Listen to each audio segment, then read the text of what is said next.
process of giving them some of the fermented scratch grains that I have been fermenting for 3 days, and I drained the water in there, as you can see. And so what I normally like to do is let the chickens still scratch for the grains on the ground if I can, unless it's really, you know, nasty or wet or whatever. But you can see that they'll follow me.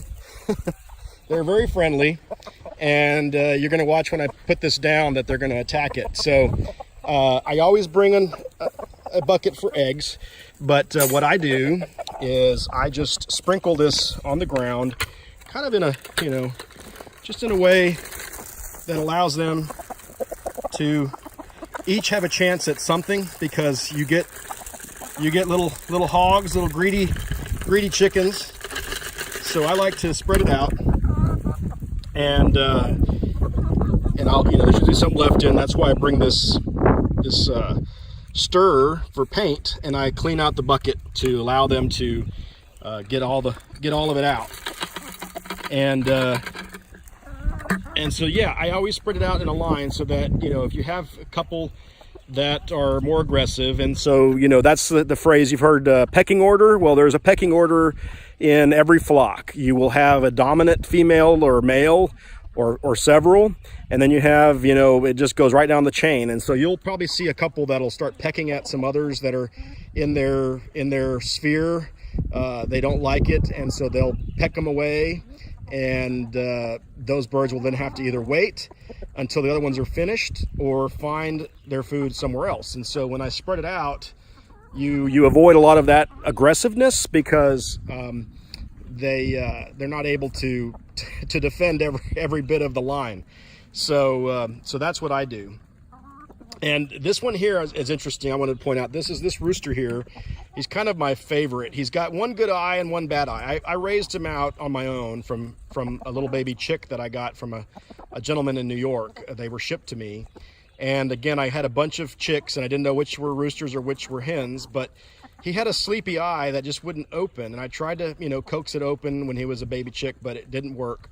So now it's the left eye, I'm sorry, his right eye, and it's kind of closed shut. But so he has a funny lilt to him, a little strange looking, but I call him my one-eyed Jack. So, and you can see he kind of walks funny, and he kind of has a, you know, he kind of favors one side over the other, but he gets around fine, and he has no problem pecking at the grains on the ground.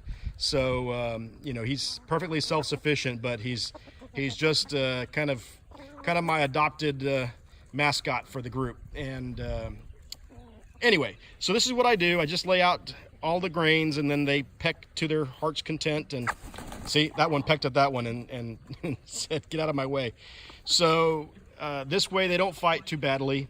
They all get a chance to grab a few grains, and they put the grains in their crop.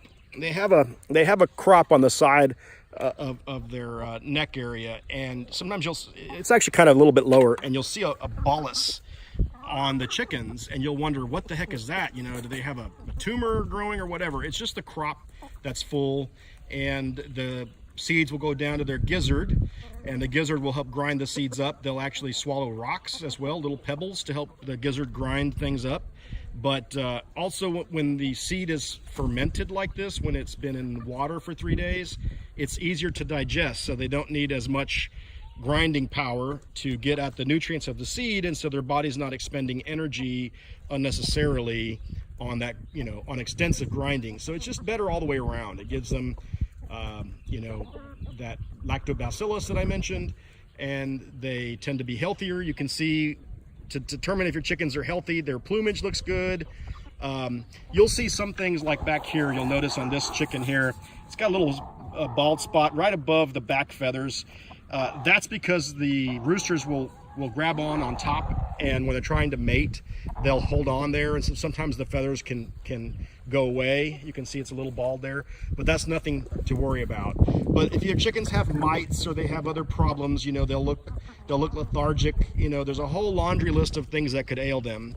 But if their combs look nice and red, as these combs look on top of their heads, and their wattles look nice and red and plump, then they're healthy. And you can also tell their health by the eggs that they produce. If the eggs have nice, hard shells, they're not soft shelled, they're not, funky, there's nothing funky going on with the eggs, then, usually you're okay. And so I find that with my feeding process that my chickens stay healthy, they seem happy, and they all get fed.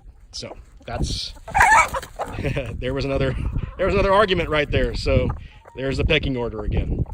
But that's how I feed my chickens every morning.